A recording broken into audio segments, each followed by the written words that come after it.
Welcome to प्रथम academy. तो आज मध्य प्रदेश ग्रुप 4 की जो एग्जाम है, आज उसकी दोनों शिफ्टों में एग्जाम हुई थी, मॉर्निंग और आफ्टरनून शिफ्ट में। तो चलिए आज हम देखते हैं कि कौन कौन से क्वेश्चंस आए थे, किस तरीके का पेपर था, और सेक्शन वाइज अलग अलग सेक्शन में देखते हैं कि किस तरीके के क्वेश्चंस का लेवल आ रहा है, ताकि आपकी अगर आगे एग्जाम है तो आप उस से आपको थोड़ा एडवांटेज हो सकता है, मिल सकता है। तो चलिए शुरू करते हैं। मेरा नाम है मयंक माहेश्वरी। तो अलग अलग सेक्शंस के बारे में हमें आज की जो दो शिफ्ट में पेपर हुए थे ग्रुप 4 की एग्जाम के बारे में, तो उसके बारे में हम जानेंगे। सबसे पहले देखते हैं जनरल नॉलेज की, तो किस तरीके के क्वेश्चंस आए हैं। लगभग सारे सेक्शन से इक्वल इक्वल क्वेश्चंस ही आ रहे हैं, जैसा कि अलग अलग वीडियोज में और टेलीग्राम पे, जैसा कि अलग अलग जो स्टूडेंट्स हैं उन्होंने बताया है कि लगभग इक्वल क्वेश्चंस आ रहे हैं सारे सेक्शन से। तो चलिए देखते हैं। सबसे पहले जनरल नॉलेज के सेक्शन के बारे में देखते हैं किस तरीके के क्वेश्चंस आए थे। ये दोनों शिफ्ट की मिला के मैंने क्वेश्चंस इंक्लूड किए हैं, जितने क्वेश्चंस अवेलेबल थे अलग अलग प्लेटफॉर्म पे। जैसे पहला एक क्वेश्चन आया था मध्य प्रदेश के प्रथम मुख्यमंत्री से संबंधित। तो यहाँ पे मध्य प्रदेश के जीके से संबंधित क्वेश्चन आया था कि मध्य प्रदेश के प्रथम मुख्यमंत्री कौन थे। ठीक है, तो पंडित श्री रविशंकर शुक्ल जी इसका आंसर है। तो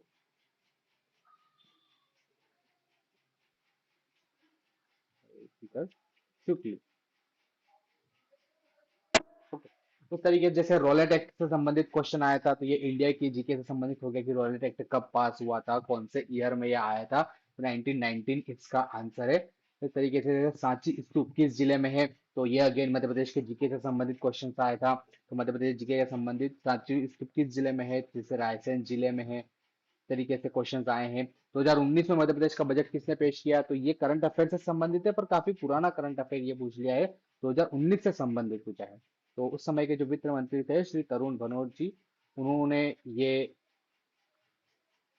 फिर उस समय का जो बजट है 2019 का वो पेश किया था। उस तरीके से मध्य प्रदेश की नदियों से संबंधित एक क्वेश्चन आया था कि कौन सी नदी है, अलग अलग ऑप्शन दिए थे, उनमें से कौन सी नदी जो है वो मध्य प्रदेश से नहीं बहती है। तो उसमें अलग अलग ऑप्शन थे, उसका उत्तर कृष्णा नदी था। बाकी की नदियां जो है वो मध्य प्रदेश से संबंधित थी।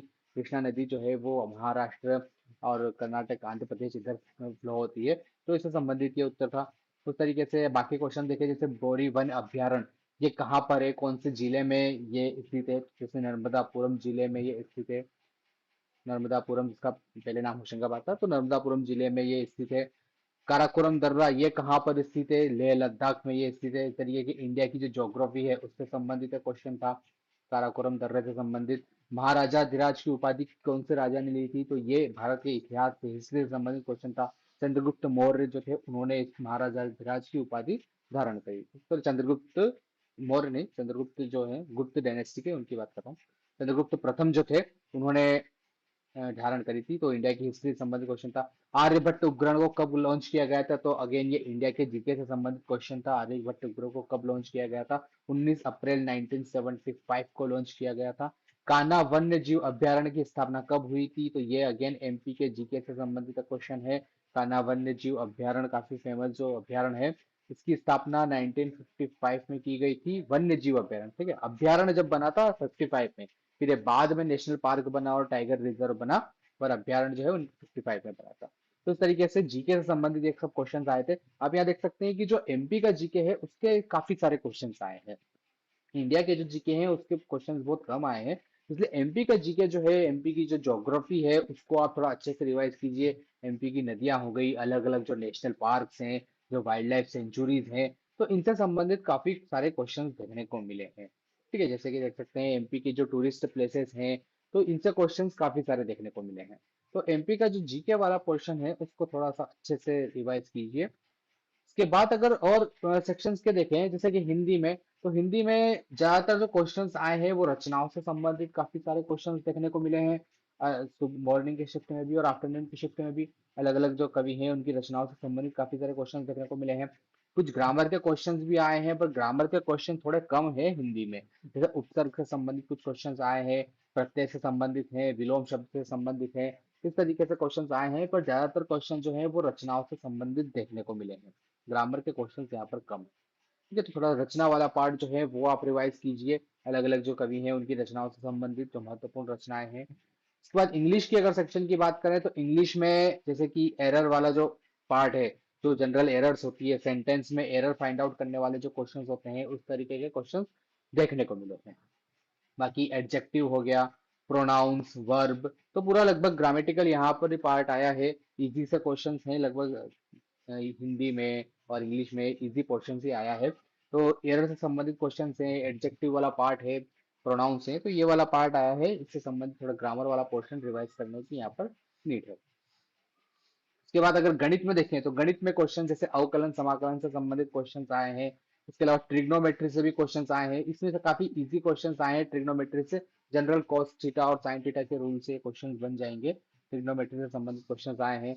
परसेंटेज से, प्रॉफिट एंड लॉस से, उसके अलावा इंटरेस्ट वाला जो पार्ट है, ब्याज वाला, चक्रवर्ती ब्याज, उससे भी क्वेश्चन देखने को मिले हैं। सांख्यिकी में मीन मोड मीडियन वाला जो पार्ट है, ग्राफ वाला, ग्राफ से भी क्वेश्चंस आए हैं। और सांख्यिकी में मीन मोड मीडियन से भी क्वेश्चंस आए हैं। तो इस तरीके से अलग अलग यहाँ पर गणित से क्वेश्चंस देखने को मिले हैं इन अलग अलग टॉपिक से निकाल के। इसके बाद अगर करंट अफेयर से देखें तो करंट अफेयर से ज्यादा क्वेश्चंस नहीं आए हैं, एक दो क्वेश्चंस आए हैं, जैसे कि रिसेंटली जो अवार्ड, जो पद्म भूषण पद्म विभूषण जो अवार्ड्स वगैरह दिए गए थे, उससे संबंधित क्वेश्चंस यहाँ पर देखने को मिले हैं। बाकी क्वेश्चंस यहाँ पर नहीं आए हैं, ज्यादा क्वेश्चंस करंट अफेयर से देखने को नहीं मिले हैं। ये तो जीके बहुत इंपॉर्टेंट है उसको, और इसमें भी एमक्यू वाला जीके। कंप्यूटर से देखें तो कंप्यूटर का जो लेवल है, जैसे कि अलग अलग स्टूडेंट बता रहे थे, कंप्यूटर का जो लेवल है थोड़ा सा ज्यादा रहा है बाकी जो पोर्शन है उससे कंपेयर में, तो थोड़ा सा ज्यादा लेवल रहा है, थोड़ा सा टफ क्वेश्चन आए हैं। जैसे शॉर्टकट की से संबंधित क्वेश्चन हो गए, अलग अलग जो शॉर्टकट की है, जैसे पावर पॉइंट में अलग अलग जो शॉर्टकट कीज हैं, उसके अलावा बाकी इस क्वेश्चन ऐसे देखने को मिले हैं। एमएस वर्ड से संबंधित कुछ क्वेश्चन आए हैं। आर्टिफिशियल इंटेलिजेंस से संबंधित भी क्वेश्चन देखने को मिले हैं, तो ये क्वेश्चन भी आए हैं। एमएस एक्सेल से संबंधित क्वेश्चन, कंप्यूटर की मेमोरी से संबंधित क्वेश्चन जो है, जैसे सबसे फास्टेस्ट मेमोरी कौन सी है, सबसे फास्टेस्ट मेमोरी कौन सी है, उससे वो क्वेश्चन आया है। जैसे फास्टेस्ट मेमोरी वैसे रजिस्टर होती है, रजिस्टर जो है सबसे फास्टेस्ट मेमोरी होती है। अगर रजिस्टर्स ऑप्शन में नहीं है तो उसके बाद कैच मेमोरी जो है वो सबसे फास्टेस्ट मेमोरी होती है, रजिस्टर के बाद कैच मेमोरी सबसे फास्टेस्ट मेमोरी होती है। तो इस तरीके से ये कंप्यूटर से संबंधित क्वेश्चन आए हैं, और थोड़ा सा लेवल ज्यादा रहा है, तो थोड़ा रिवाइज करने की यहाँ पर ज्यादा नीड है। उसके बाद देखें तो रीजनिंग से संबंधित, तो जैसे एज वाले जो क्वेश्चंस हैं, जो आयु वाले जो क्वेश्चंस आते हैं, सीटिंग अरेंजमेंट वाले क्वेश्चंस आ गए, सीरीज के कोडिंग डिकोडिंग इस तरीके से, और रीजनिंग का लेवल भी इजी रहा है। तो इस तरीके के क्वेश्चंस देखने को मिले हैं। तो ज्यादातर देखा तो ओवरऑल पेपर जो है वो उसका लेवल इजी रहा है, सारे सेक्शंस का लगभग, Hindi, English, maths, reasoning, GK, इनसे संबंधित जो इक्वल इक्वल क्वेश्चन देखने को मिले हैं। लेवल इजी रहा है। बाकी अगर आपका एग्जाम आज मॉर्निंग या आफ्टरनून की शिफ्ट में था तो आप जरूर बताइए, और कौन से क्वेश्चंस आए हैं कमेंट बॉक्स में, और आपका स्कोर कितना रहा है। Thank you.